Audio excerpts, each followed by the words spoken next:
Do that again. Good morning, friends. Good morning. Let's start with a breath together.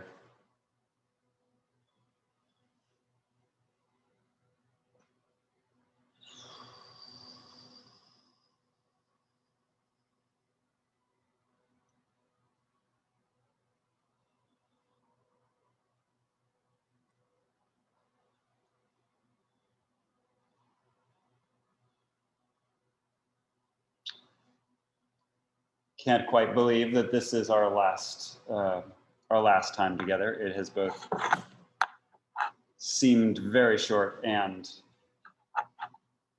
at least for me, some long nights. So grateful to be with all of you.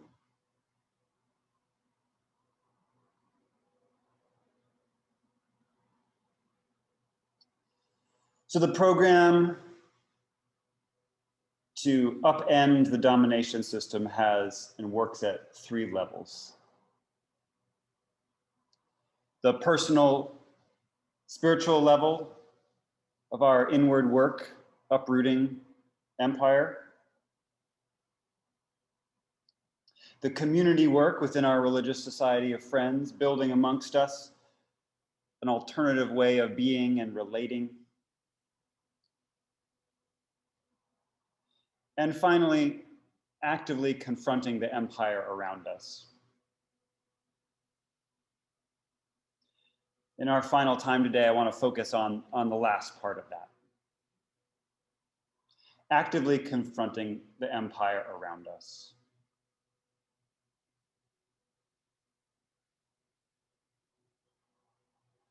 I've noticed in my time as an activist and trying to do work in the world, how easy it is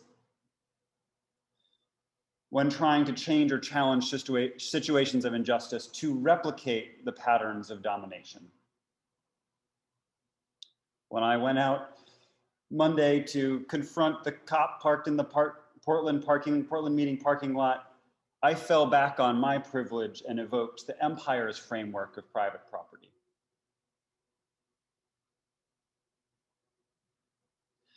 I have spent many hours, as I know many of you have, in an attempt to use our privilege to influence and appeal to those in positions of hierarchical power. Now, at times, these may be necessary or they may be steps on our path to growth. But I want to invite us to be aware of the ways that they reinforce empire.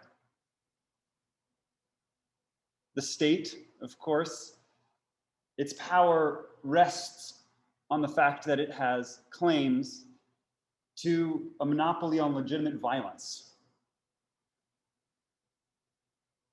And it uses that claim, whether actively or not, to create conformity and coerce conformity. So let us be very cautious if our purpose is to end the domination system. And remember the old bumper sticker at some point I had on my fridge when I lived in Washington, D.C.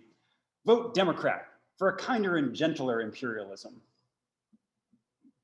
Now with pride flags.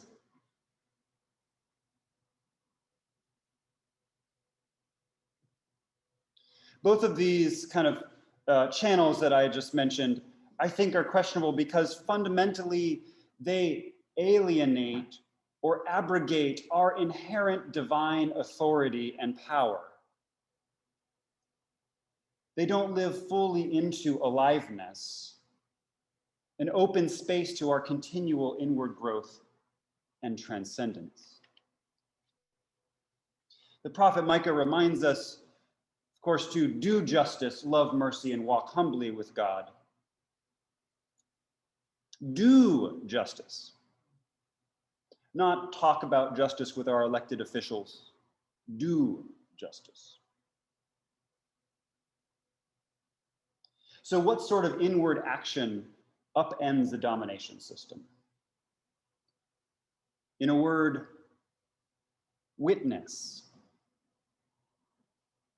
Now, I've seen this word or this term used by friends in a lot of different ways, and I want to be very specific about the way that I mean it.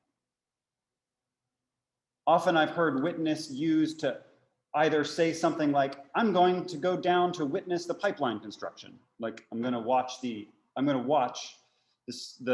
situation of injustice happen so that I can feel it in my bones. That might be going down with a sign. Or it might mean,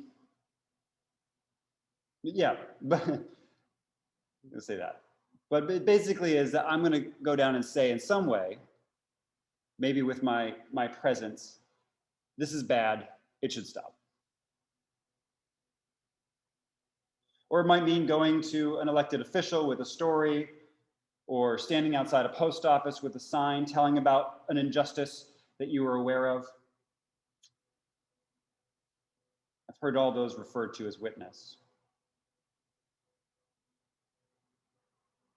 But in the biblical tradition, and this is the way I intend to use this word, witnessing is about demonstrating the power of the transformed life that follows the inward voice, has heeded it, and discovered the unending aliveness and joy that liberates from fear.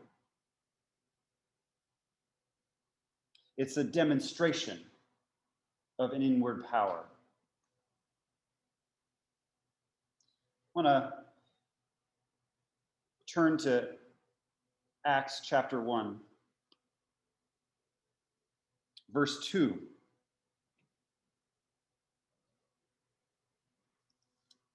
Why did I say verse 2? That's so not what I meant. Verse 8 is really what I meant.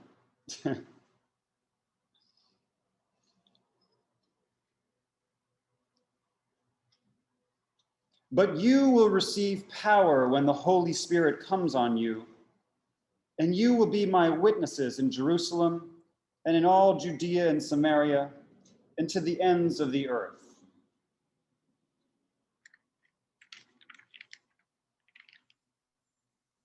But you will receive power when the Holy Spirit comes on you, and you will be my witnesses in Jerusalem and in all Judea and Samaria and to the ends of the earth. Receive power.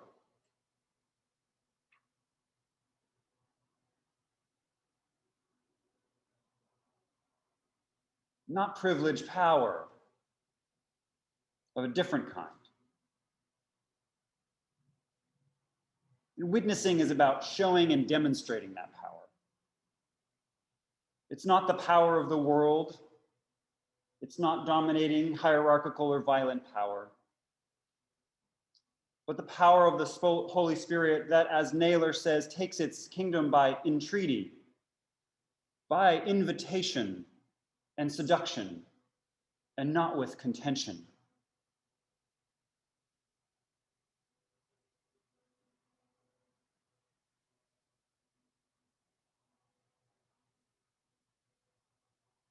Digging a little more into that power that's received and how it's witnessed to, let's turn earlier to Matthew 5.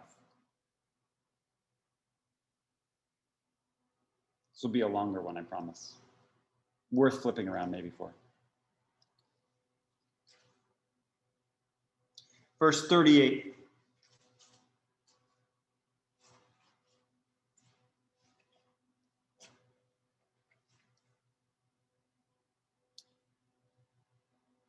You all probably have known this one. You've heard that it was said, an eye for an eye and a tooth for a tooth. But I say to you, do not resist an evildoer. But if anyone strikes you on the right cheek, turn the other also. And if anyone wants to sue you and take your coat, give your cloak as well. And if anyone forces you to go 1 mile, go also the 2nd mile.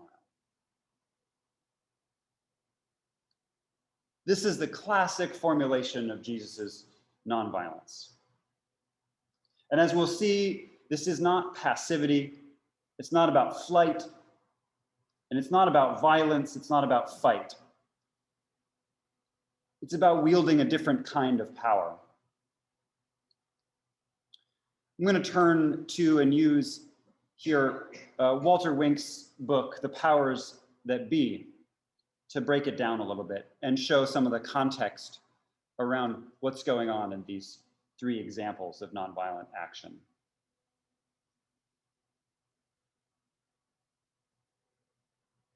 Reading from Wink. Jesus counsels resistance, but without violence. The Greek word translated resist in Matthew 5:39. Now I tried to figure out how to pronounce this yesterday, and now I've forgotten it. Is anti-stenai, meaning literally to stand, stenai, against, anti. What translators have often overlooked is that anti-stenai is most often used in the Greek version of the Old Testament as a technical term for warfare. It describes the way opposing armies would march towards each other until their ranks meet. They would then take a stand, that is, fight. In Ephesians 6:13, the book uses precisely this imagery, quote, "Therefore take up the whole armor of God so that you may be able to withstand," anti-stenai, "on that evil day, and having done everything, to stand firm." The image is not of a punch-drunk boxer somehow managing to stay on his feet, but of soldiers standing their ground, refusing to flee.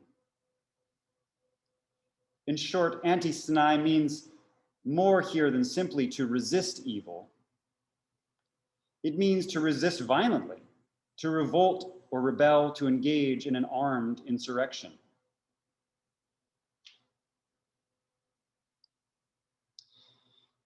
Jesus is not telling us to submit to evil, but to refuse to oppose it on its own terms. We are not to let the opponent dictate the methods of our opposition. He's urging us to transcend both passivity and violence by finding a third way, one that is assertive yet nonviolent. The correct translation would be the one still preserved in the earliest renditions of this saying found in the New Testament epistles: "Do not repay evil for evil." The Scholars' version of Matthew 5:39 is superb.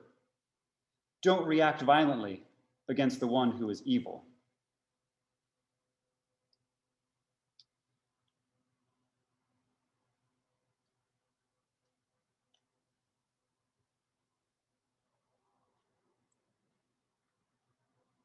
I want to dig in a little bit more to using or looking at Wink's understanding then of the specifics of how one of these actions, these nonviolent direct actions, functions. In the book, he pulls out all three and looks at each one of them in their particular social context in the times in which they were occurring. Each one of these, of course, in the modern era, probably not too far after the book was written, has been twisted at times to imply or to enforce a passivity. King James, when his translators were translating, had quite an interest in making sure that his subjects were reading this as the divine right of kings being the only authority able to use violence or to push back, and that to be good Christians, of course, was to be passive and docile in the face of that type of dominance. Wink says that these examples, turning the other cheek, going the second mile, and giving the cloak, confirm this reading.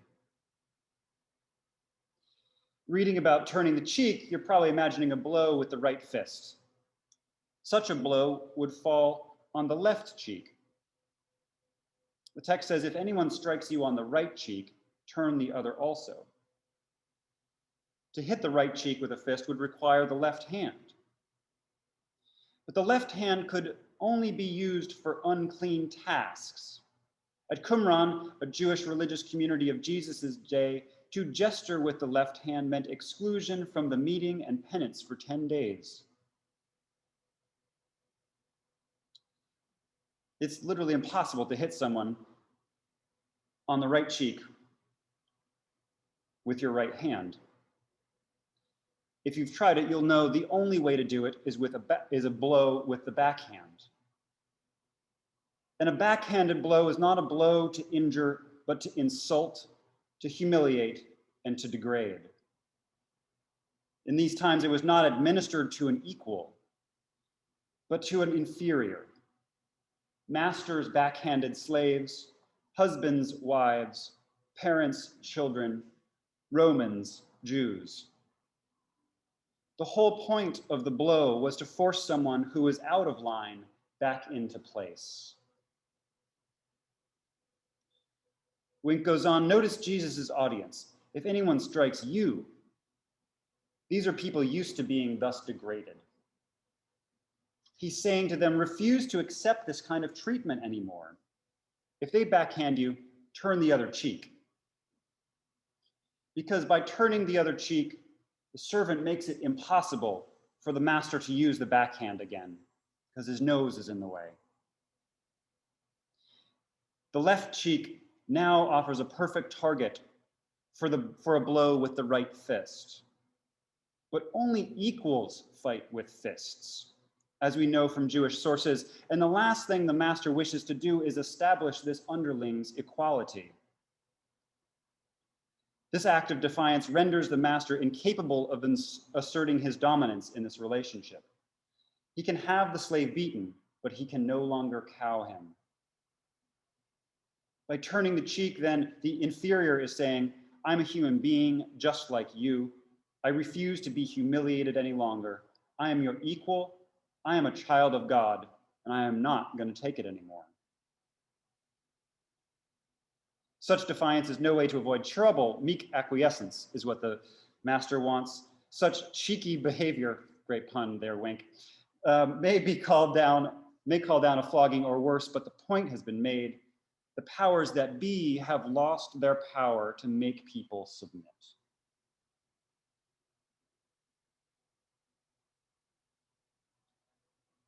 For me, I see here what I understand to be witnessing. Demonstrating a spirit that is otherworldly, a resistance to empire that doesn't replicate the system of domination. This is most assuredly not about, in our times, replicating these tactics. Obviously, they don't make sense without the cultural context. But understanding the power and the spirit and motion with which they were undertaken, early friends, of course, had their own set of shared tactics that they utilized in the same spirit and power. Sometimes simple gestures upended and disturbed the power structure, like not doffing one's hat to people in authority or nobility or rank, only to God out of respect.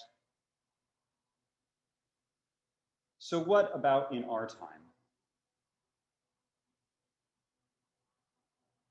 I can see it in the bystander intervening in an instance of oppression on the street, or the young woman holding firm and filming George Floyd's murder,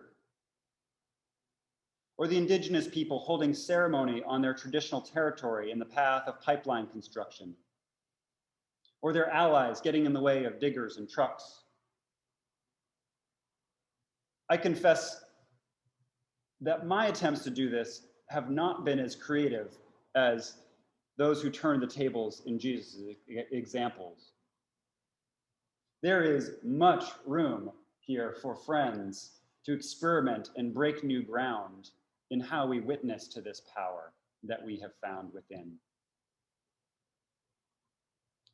A few weeks ago, though, I got to experience some measure of it when I was on trial in Concord, New Hampshire.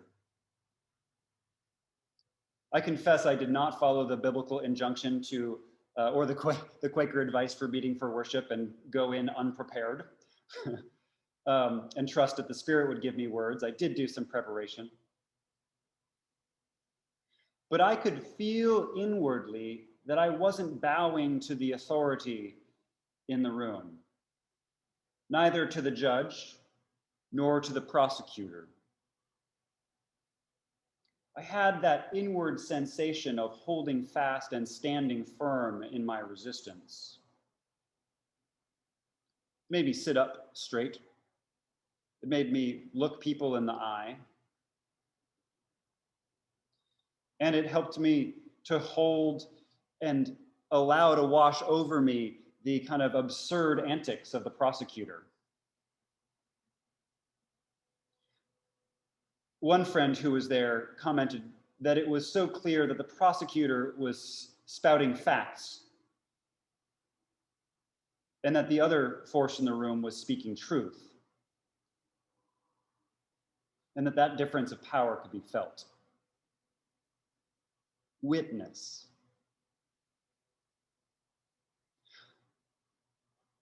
Early friends also witnessed in other ways that manifested outwardly the inward change taking place in them, like taking on plain dress. While maybe not directly confronting the powers that be, those actions created a sense of shared identity, showed a maturing of their spiritual path, as it criticized implicitly the gaudy clothes of the day, and I'm sure created no small level of discomfort in the acquaintances of these newly convinced friends as they went back around, continued to go around wearing their frills, and these weirdos started showing up around them. I've adopted what I think might be a modern analog in practice. I don't fly.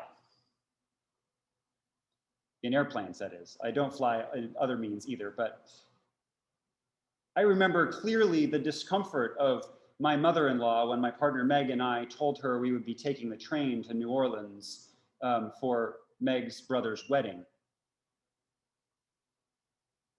A different sort of power and well-being and selfhood possessed us, such that we didn't need to trample across the globe at breakneck speed, expecting that we deserve the privilege of being able to go wherever we would want, whenever we would want, cheaply. You could sense her encounter with her own inward witness or morals that knew that flying is exorbitant and wasteful and wrong.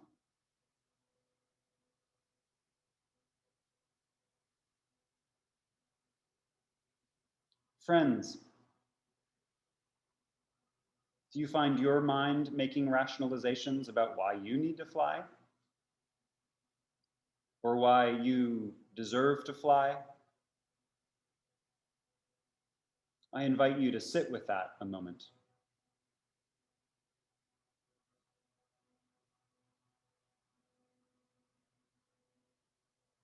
And I invite you to join me in holding a testimony against flying. To do it takes a careful listening and discerning. And it takes another source of power and self-assurance beyond our gratified sense of being entitled to conquer the world at 30,000 feet.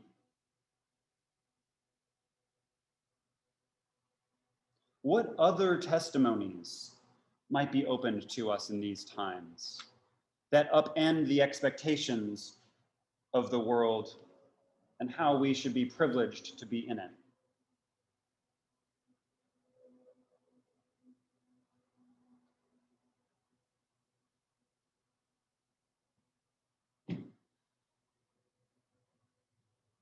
Friends, as our time comes to a close, I want to reiterate that this is a circle and not a linear progression. You can start anywhere on it, or you can be anywhere on it. Inward personal transformation, building the alternative world within the religious society of friends, outward witness. It's all of a piece. It all goes together as a program early friends knew as the Lamb's War. And it comes about when we walk the Quaker path, when we recognize that there is a voice that can guide us, and we turn ourselves over to the following of that voice. And we find ourselves encountering a new power within and entering into a new realm of joy and liberation. We need one another to help clear the way so we can hear that voice with tender and intimate trust. We need one another to help overcome the mental and physical barriers to following it.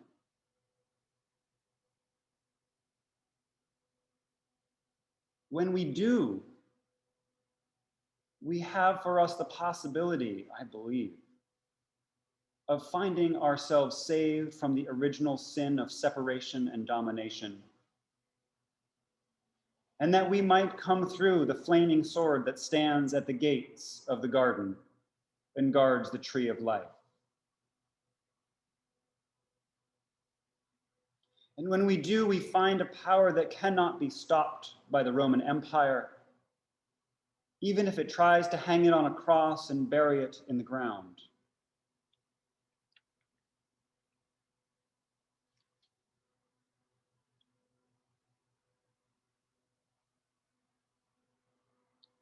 Friends, we are at a moment of decision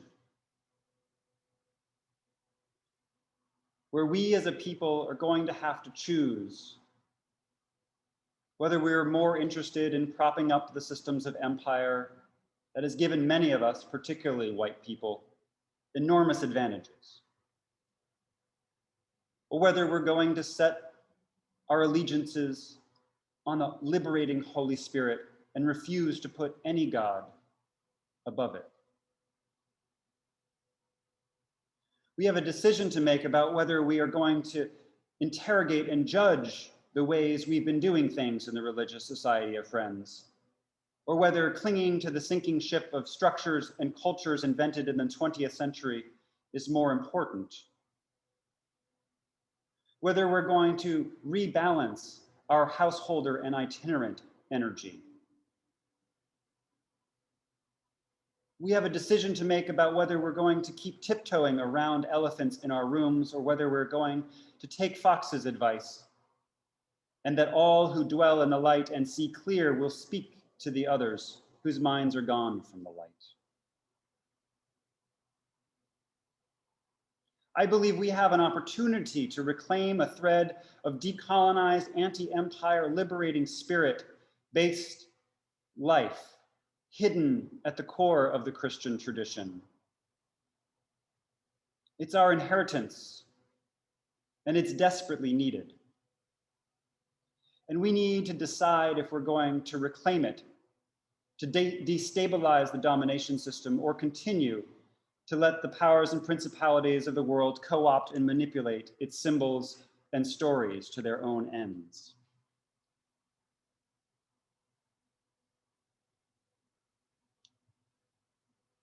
In 2016, Ruby Sales said, "There's a spiritual crisis in white America. It's a crisis of meaning. We talk a lot about Black theologies. I want a liberating white theology. I want a theology that speaks to Appalachia. I want a theology that begins to deepen people's understanding about their capacity to live fully human lives and to touch the goodness inside of them, rather than call upon the part of them that's not relational.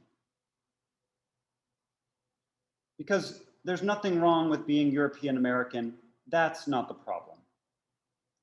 It's how you actualize that history and how you actualize that reality.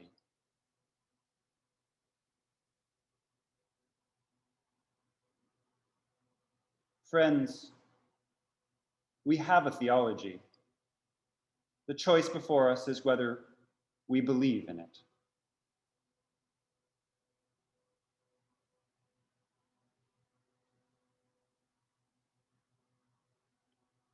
want to close turning to Hebrews, Paul's letter to the Hebrews, chapter 12, verses 1 through 3. And I'm going to change in this reading the word sin to the word empire, which I think might make it more accessible.